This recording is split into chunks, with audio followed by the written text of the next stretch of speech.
question from Misha from Vancouver.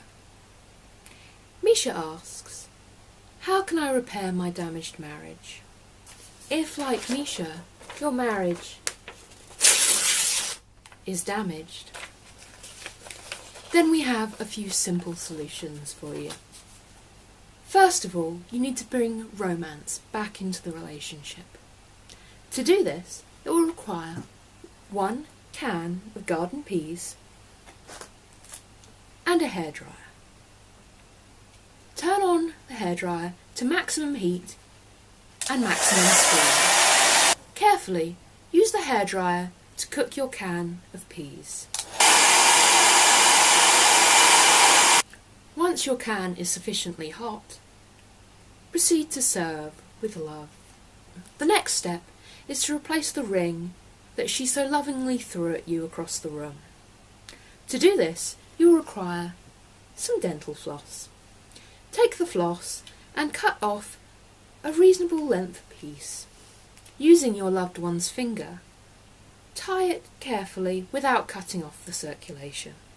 Congratulations, you have now replaced your loved one's wedding ring.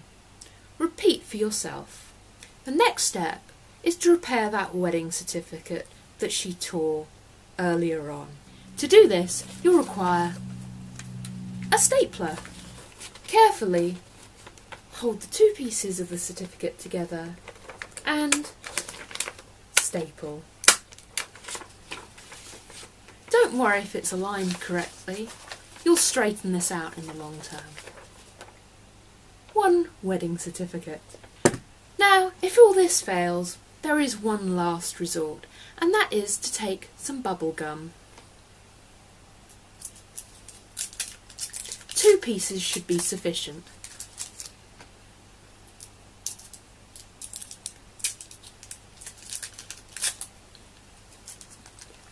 Chew the bubble gum until sufficient elasticity has been reached. Remove the gum from your mouth. Gently stick the gum to your loved one's hair, and then stretch it to stick to your own hair. Now you can never be torn apart. That's it for today's episode of AsYouGishwhes.